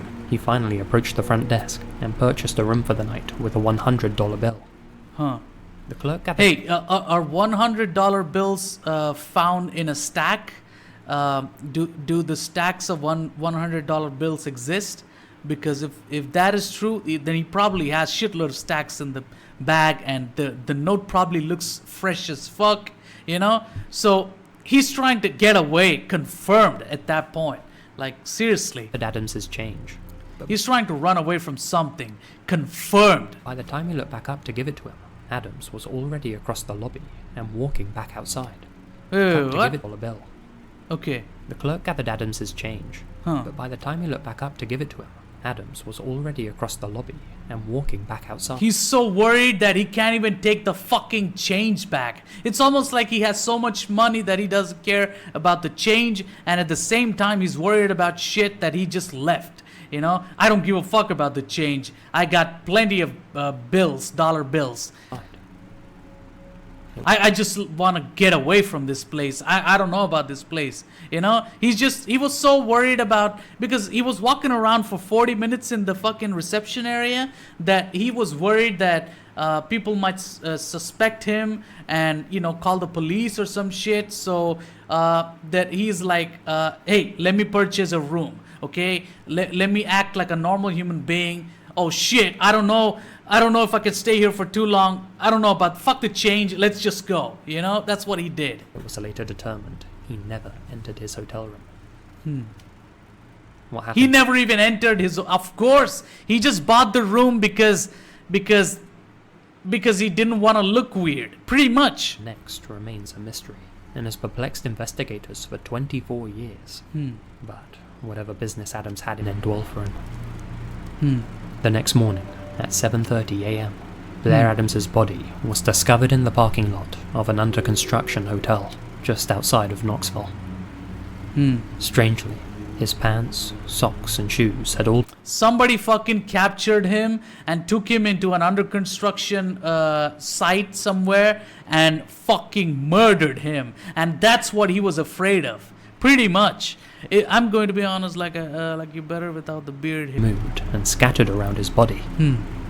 His shirt was open. Okay. It's unknown whether he undressed before or after his life was ended. Also strewn around him were German, Canadian, and US currency, totaling about $4,000. Of course, he got $4,000. $100 bill is not gonna... he's gonna leave that alone and run away from it, you know? Investigators also found a duffel bag nearby, which contained maps and travel receipts, as well as another smaller bag, which had gold bars, platinum coins, jewelry, keys, and sunglasses inside. Did he steal it from somebody else? Or is that his own possession? Maybe he stole it? And that's why, he's worried that somebody's gonna... somebody's actually chasing him or something. I don't know, man. That's a gold bars. You got gold bars, dude? Do you know how valuable gold bars are? And fucking jewelry and platinum coins? Dude, that's a lot of money. That's a lot of shit. You could you could buy multiple houses. I'm pretty sure you can. With that amount of fucking money. What were they in it for?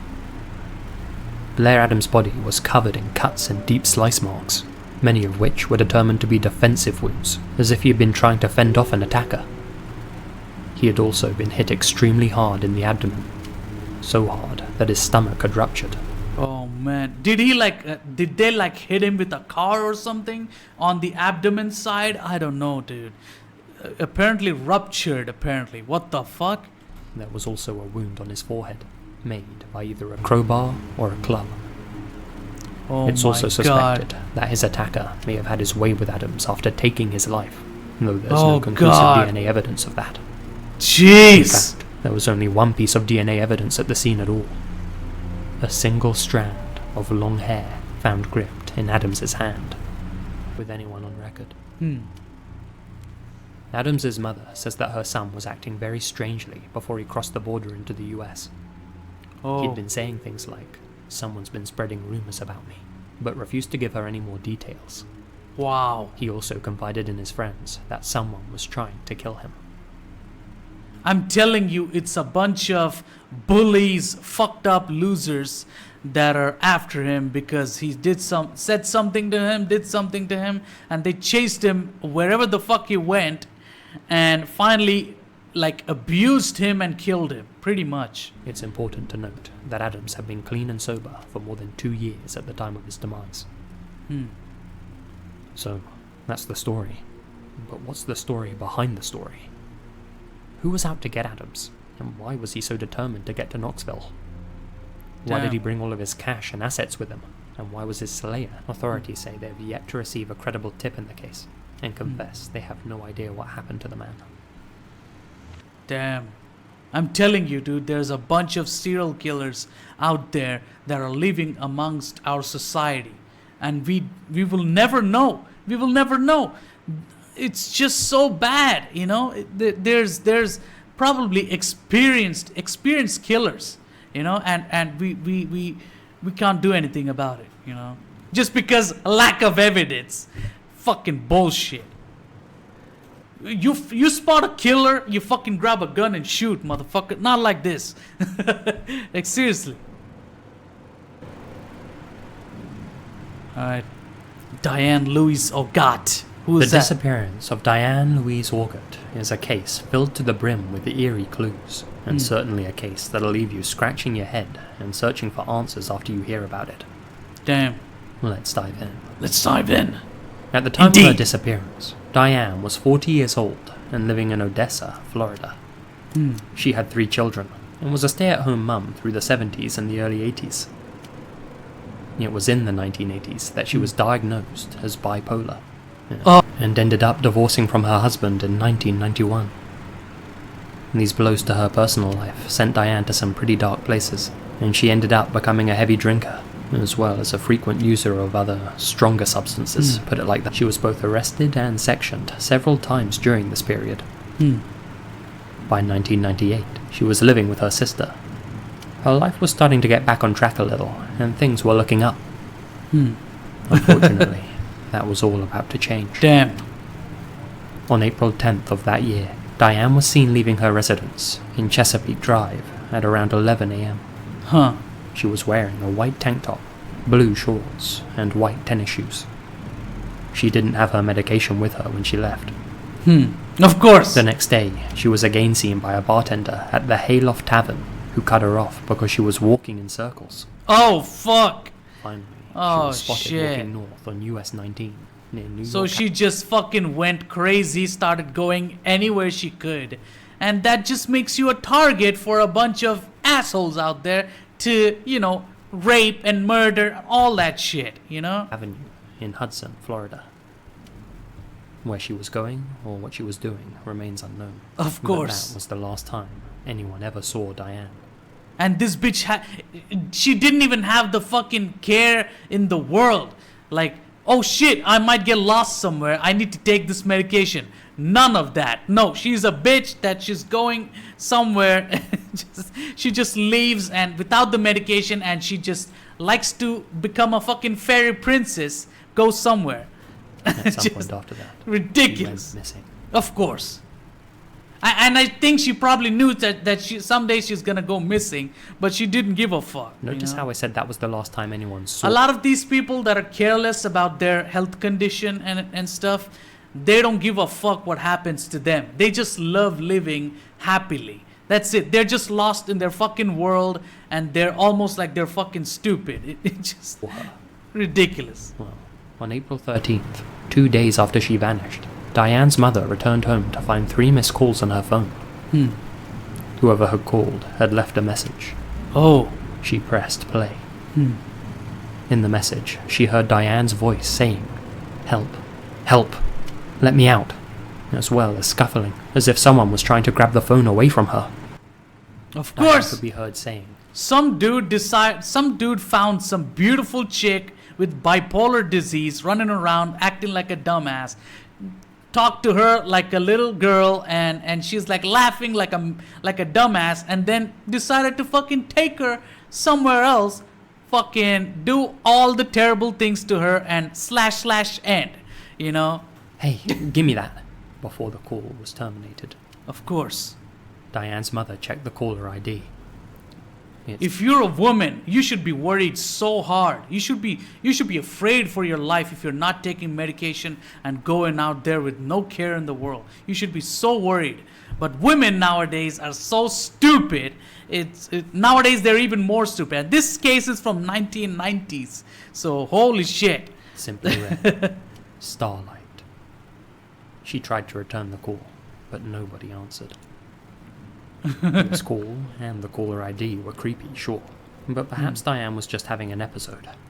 What a dumbass. 2 more days. Does she not have any husband or boyfriend? Anything? Anything? She looks old enough to have multiple fucking husbands at this point, like many divorces and everything. But no, she probably single, probably a single mom, you know. Days later, on April 15th, a gruesome discovery was made. On the roadside of US 19 near New York Avenue, earlier that week, something was found lying on the dusty ground.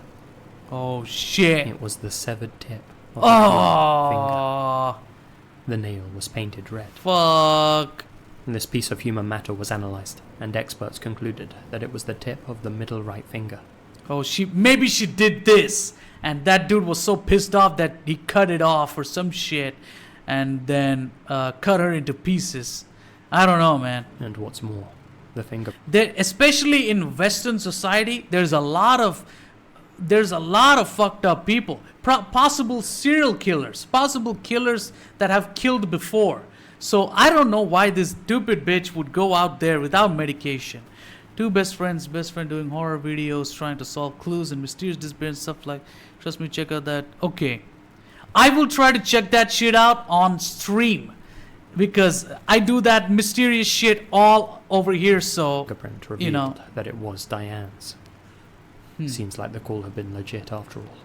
Of course. A second finger was also reported, though only the first one was ever found. Was someone throwing all them fingers out the fucking window of a car? What the fuck? She knew that Diane had a habit of trusting strangers. Of course. She has a habit of trusting strangers, and still she didn't give a fuck.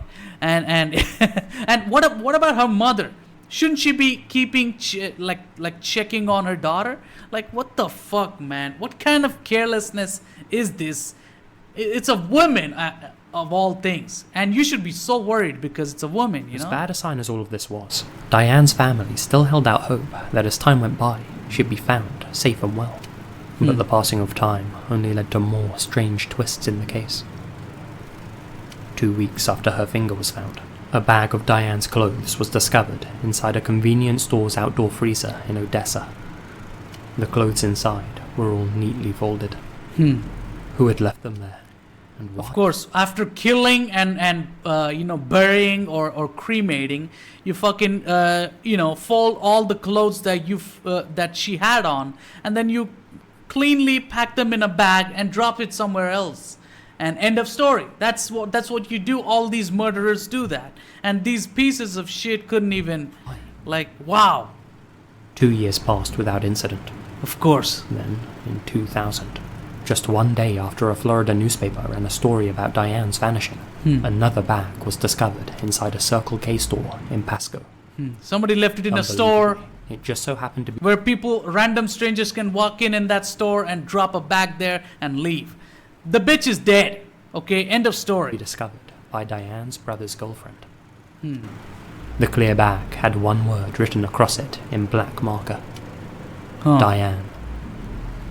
It contained black eyeliner, taboo perfume, bright pink lipstick, and a generic tube of toothpaste. Although it's never been categorically proven that these... Why was the name Diane written on it?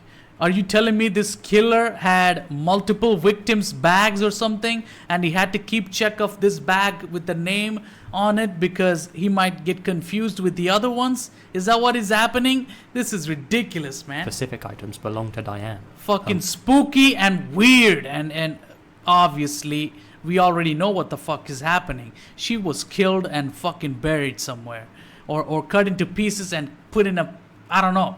Maybe they were fucking eating them pieces. Who knows? Who the fuck knows? The mother confirmed that they were all branded items she would have owned. I'm hoping that she's still alive, said Diane's mother. I'm hoping they haven't killed her yet. Diane's case has never been solved, and for obvious reasons, over. Authorities believe foul play is extremely... It's your fault for not keeping tabs on your fucked up daughter with the bipolar disease. Your fault. It's over, man. Likely. She didn't give a fuck. You as a mother, you didn't give a fuck. So what do you think is gonna happen? If she's still alive today, Diane will be 61 years old. She has distinctive tattoos on her back and right shoulder. She got tattoos on her back, and of course, it's gonna make more, dirty criminals, grab her and use her and shit like that, because they automatically think of tattooed girls as some kind of a whore or some shit, like a $2 whore or some shit, and then they will use her up and cut her up, And a scar on her abdomen. She stands at 5'4" and has bright blue eyes. If you think you might have information pertaining to her whereabouts or well-being, please contact the authorities. End of story. She's been Hopefully raped her and disappearance murdered. won't be forgotten, like so many other End of missing person story. cases. Then, perhaps one day, we'll have some answers. Right. Okay. I think we're gonna stop here. This video, the volume is very low, and I'm pretty sure you guys cannot hear what he's saying. What is up with these videos? Why the volume is always low and shit? It's just stupid. Okay. But yeah, that's it for this this massive stream, this massive crazy stream. What did you think about this? Did you get creeped out or not? Or did you were you totally bored? Did I bore you guys? Please, I'm sorry. Okay, I will try best. I know it's always some scary shit that I'm doing every time on live stream. I need to play more games. I need to watch something funny, but watching something funny should be enough, but I can't find anything funny on YouTube. I don't know what to find that is funny. Maybe I should watch some gameplay reactions. I don't know, man. It's crazy. Okay, I don't know what to find that is funny. I don't know. And what gameplay should I be playing? I don't know what gameplay. There's no new games out there, and if I play a game that I lost steam, people might not like it and might not watch it. So I don't know what else to do other than watch some creepy shit on YouTube. It's crazy. Okay, but whatever. Please make sure to follow me on Twitch if you're watching this. Please follow me on Twitch and go check out my YouTube channels.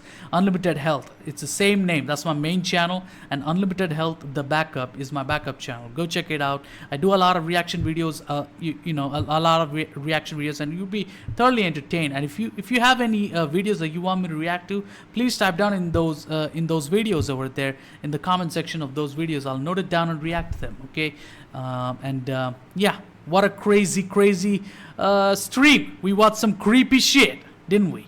Okay, so I hope you really enjoyed that, and please suggest me more videos to react to on my YouTube channels, and please suggest me what to make a live stream other than just creepy stuff. I mean, this creepy stuff I love. I would watch this shit for a whole month if I can. I love this shit, okay? But, I would like to also, diversify. It's a bad word to say, but, I would like to, do different types of shit, just to entertain you guys. So I don't know what's funny. Maybe I should watch some Try Not to Laugh challenge. I don't know, man. Or maybe I should watch somebody else reacting to Try Not to Laugh. I don't know.